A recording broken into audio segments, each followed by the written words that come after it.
Question is put. Those in favor will please say aye. Those against will please say no.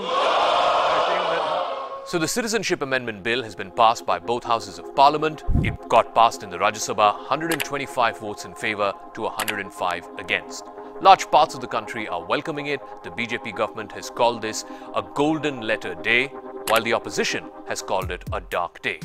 There are large-scale protests happening in the northeast, in particular Assam and Tripura. The interesting thing about these protests is it's not that much politically motivated. It's not like opposition parties are fueling this. Initially, it started with students' bodies who had given a Bandh call, and then eventually it spread to other sections of civil society. So now you have even government employees. You had Assembly Secretariat employees who've joined in the protest. So it's become a far more organic protest and a far less politically motivated protest, which is why the government has had now to send in the army to different parts of Assam. They've also imposed curfew in Guwahati, and there are mobile internet restrictions in about 10 districts of the state. So why exactly are people in the northeast protesting against the Citizenship Amendment Bill?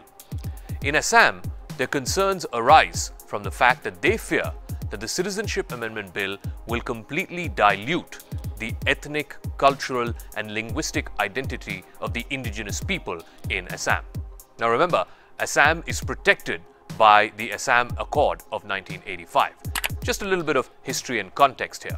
At the end of the 1971 war, Indira Gandhi decided to allow a large number of Bangladeshi immigrants who were essentially fleeing the war to come and settle in parts of eastern India. A large number of them settled in Assam. This became a huge problem between Assam and the central government. There was a people's movement. The public face of that people's movement became the All Assam Students' Union. Eventually, the ASU and the government of India thrashed out a deal in 1985 when Rajiv Gandhi was Prime Minister. That's called the Assam Accord.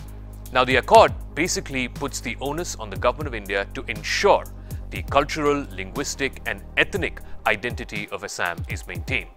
Now, why do people in Assam fear that the Citizenship Amendment Bill would dilute the Assam Accord, and in specific Clause 6 of the Assam Accord? The fear amongst the people in Assam is this. In the unprotected parts of Assam, the areas that are not covered by the 6th schedule, and I'll get to what the 6th schedule means in just a moment, the fear of the Assamese people is that this would be an open invitation to settlers.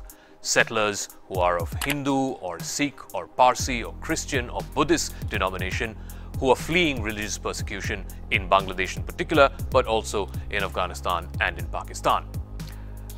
The 6th schedule allows some areas of Assam, namely 3 autonomous district councils, to be exempt from the Citizenship Amendment Bill.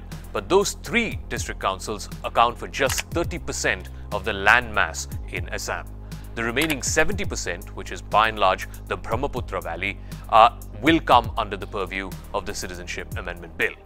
The fear in Assam is that when the settlers come and occupy these unprotected areas, areas that are outside of the 6th schedule, it will change the demographics, it will change the linguistic identity and the ethnic identity of Assam. Now, why is this so important to the Assamese people? Assam is a complex state in and of itself. There are more than 200 different ethnic identities, people of different origins, different cultures, and all of those ethnicities are protected by the Assam Accord and by the Constitution of India. Now, here's the thing. In the last census in 2011, those people in Assam who identified themselves as Assamese or Assamese speaking, who identified Assamese as their first language at home, were under 50%.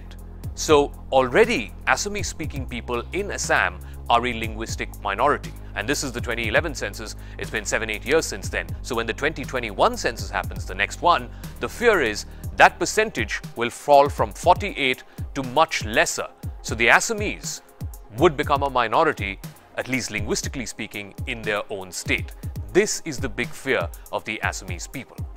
So the opposition alleges that the CAB should not be seen in isolation. The government says the CAB will not take away the rights of even a single Indian citizen.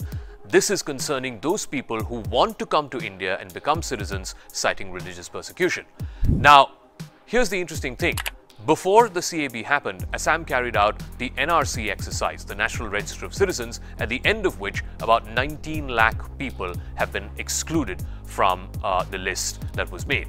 Out of these 19 lakh people, Himanta Biswa Sarma, who's a minister in the Assamese government and arguably the second most powerful man in that government, has admitted on record that about 5.8 lakh of them are Bengali Hindus.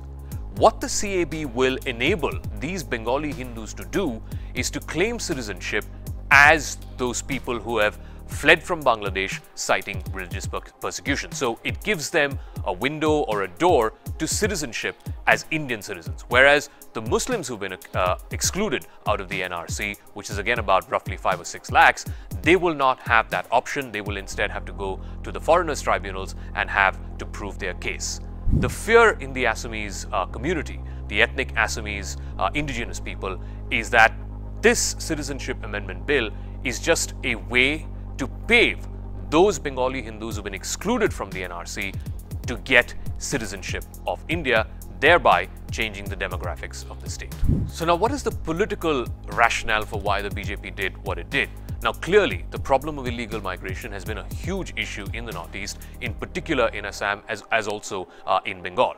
Now, remember, Bengal is the last frontier for the BJP. They've already got 18 members of parliament. There is an open political war going on between the BJP and the TMC, and they're hoping in the 2021 assembly elections to dethrone Mamata Banerjee as Chief Minister of Bengal and for the BJP to come to power on its own for the first time in that state.